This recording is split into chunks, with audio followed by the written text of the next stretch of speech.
comando. Eu estou aqui com o Almirante Gilberto Quer, o Almirante Quer, no 7º Distrito Naval, no comando. Eu estou aqui com o Almirante Gilberto Quer, o Almirante Quer. Almirante, eu queria que, antes de mais nada, o senhor explicasse para a nossa comunidade da navegação aqui do Distrito Federal e também das adjacências, Goiás, Tocantins, Minas Gerais, o que o comando, o 7º Comando do Distrito Naval, ele tem como ingerência e como responsabilidade.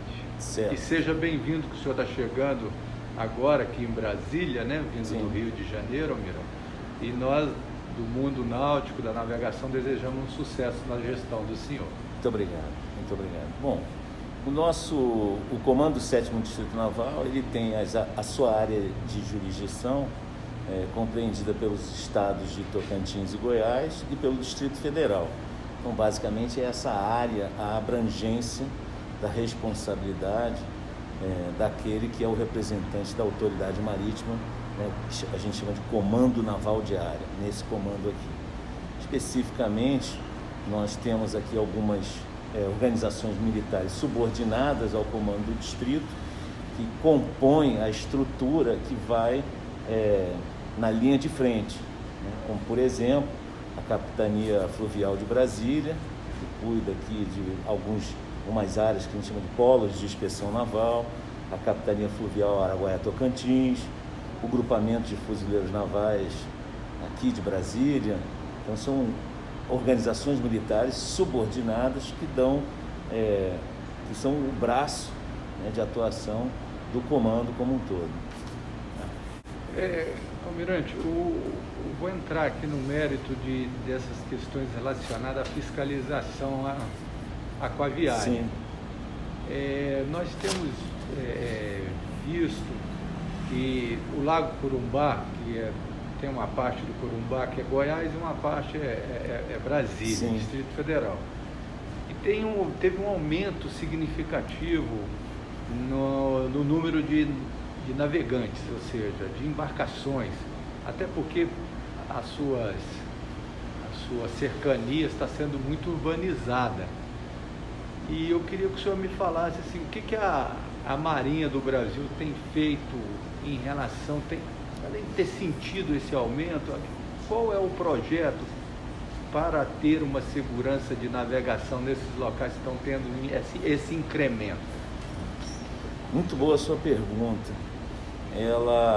A Marinha do Brasil, já percebendo a importância de atuar de uma forma mais efetiva lá no Lago Corumbá 4, ela está no processo de criação da Capitania Fluvial de Goiás.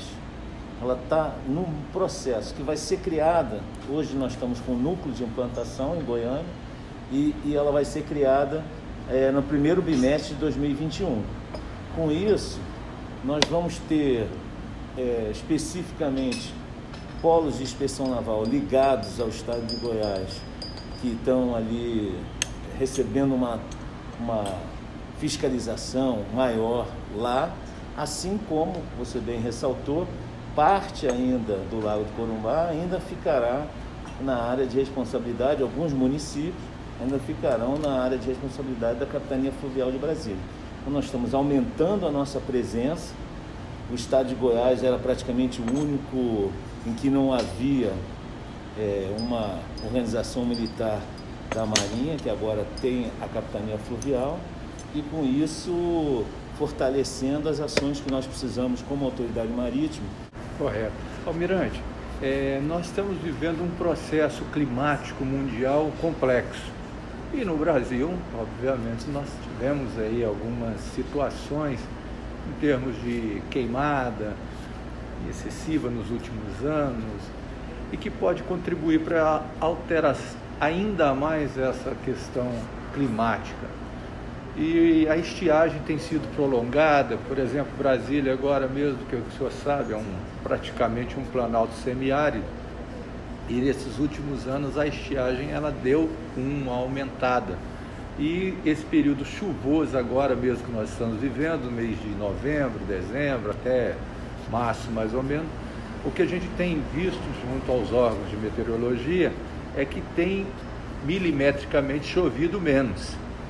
O que a Marinha pode contribuir, por exemplo, para essas questões relacionadas a essa alteração climática que afeta diretamente às nascentes dos rios que vão para as represas, e as represas em si acabam ficando muito abaixo do nível, igual Serra da Mesa, por exemplo, que é um lago gigantesco e que está com 8% só em relação à sua capacidade total.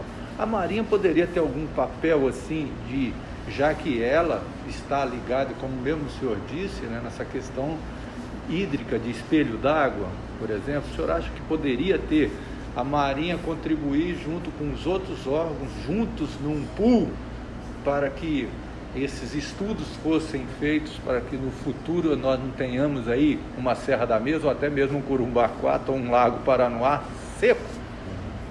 É importante a sua pergunta. A Marinha, através dos esforços do governo federal, tem contribuído nas ações diretamente de combate a desmatamento e queimadas. Aqui mesmo na minha área de jurisdição nós temos um contingente de fuzileiros navais que foi empregado no estado de Tocantins diretamente no combate a focos de incêndios ou queimadas, mas obviamente que de uma forma indireta, como nós somos também usuários desses recursos hídricos e das áreas navegáveis, né, dos lagos, águas interiores, nós também acompanhamos isso e temos um fórum que é a Secretaria Interministerial de Recursos do Mar, que acompanha ações voltadas para, de uma forma holística, de uma forma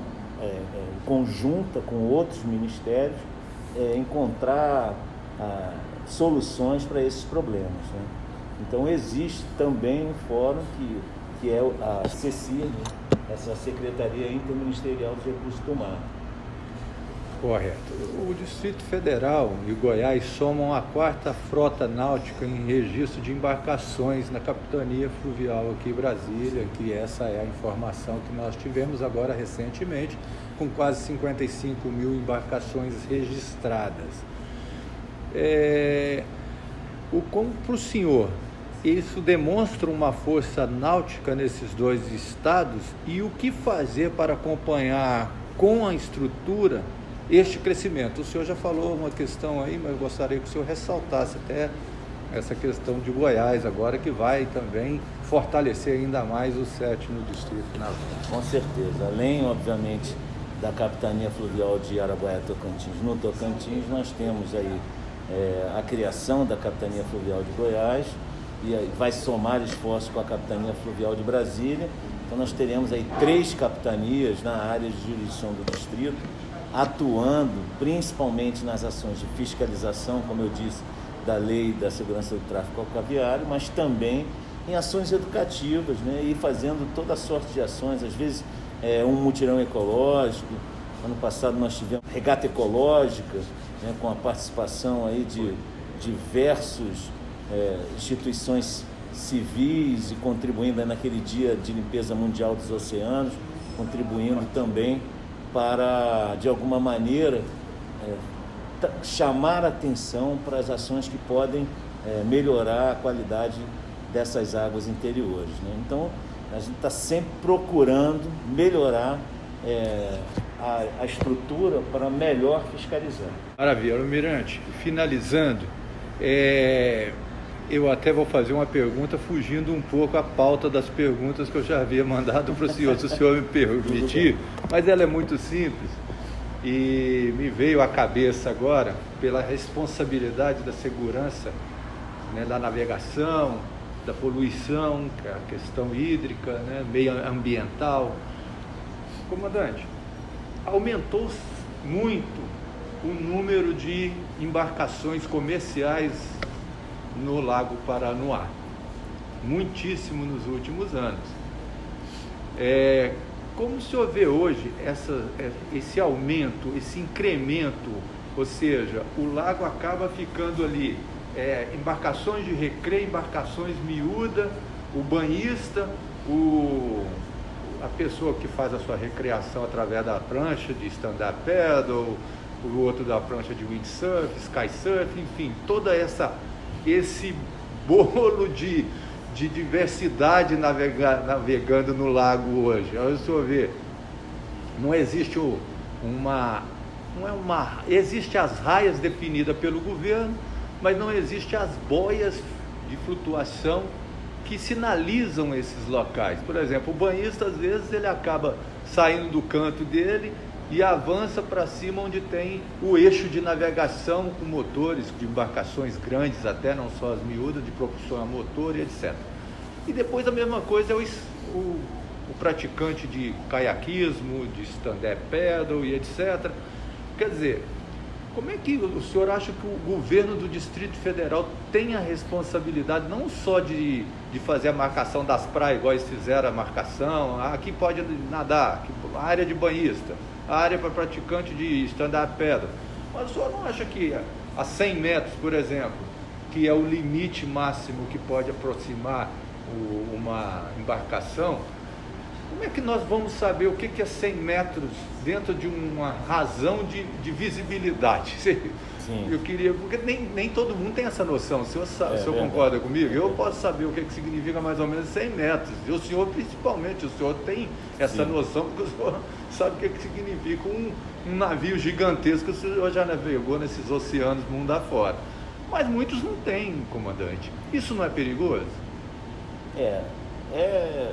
Assim, o papel da Marinha é muito significativo no sentido de estar sempre presente, estar sempre fazendo inspeções navais, sempre fiscalizando, procurando alertar, procurando preventivamente contribuir para que os acidentes não ocorram. Então, a nossa intenção maior, por isso que no âmbito do Comando de Operações Navais, em todos os distritos, você vê as inspeções navais ocorrendo diariamente, em todas as áreas. Nós não deixamos de, todo dia, ter embarcações das capitanias na água, fiscalizando regiões. Em determinadas ocasiões, nós fazemos uso de operações mais específicas de reforço, como, por exemplo, é o caso da Operação Verão, que ocorre em determinado período, tem muita concentração de embarcações de lazer, embarcações de esporte. Nós aumentamos a nossa presença exatamente tentando prevenir que ocorram os acidentes. Mas, obviamente, que tem, como nós dissemos, aquelas áreas de responsabilidade. Tem a área que é relativa às prefeituras e aos municípios e a área relativa à autoridade marítima propriamente dita. Então, nós tentamos sempre contribuir com isso, no sentido de estar sempre presente, sempre ações educativas, procurando informar, olha, essa área aqui, você não pode estar navegando aqui, olha, você está causando um risco, alta velocidade, numa área que tem aqui outras embarcações, por exemplo, a vela, procurando informar quando há alguma restrição. Então, nesse sentido é que a Marinha contribui efetivamente para a redução dos acidentes náuticos, né? Mas é claro que é uma tarefa realmente muito árdua, né, dada a extensão da nossa Amazônia Azul e das nossas vias navegáveis. Comandante, almirante, quero agradecer a entrevista e gostaria que o senhor fizesse uma narrativa. Como é que o senhor analisa esse seu comando aí? Quais são os desafios agora para o senhor frente ao 7º Distrito Naval, o comando do 7º Distrito Naval, agora nessa sua gestão? Nós vivemos um período especial para a humanidade, né? Em meio a essa pandemia. Então, o primeiro desafio, efetivamente, é conseguir manter a plena capacidade operacional, ou seja, todas as nossas embarcações das capitanias, os nossos meios operativos, efetivamente trabalhando em prol do nosso país. Então, esse, no momento atual, é o maior desafio. Nós estamos conseguindo, manter o nosso pessoal trabalhando em meio à pandemia, com números baixos de casos aí confirmados em relação à população em geral, mas mesmo assim tentando manter todos os protocolos que nós podemos para garantir que a Marinha, quando instada e quando necessário, estará lá cumprindo seu papel constitucional. Então esse é o principal desafio aqui da área do 7º Distrito Naval.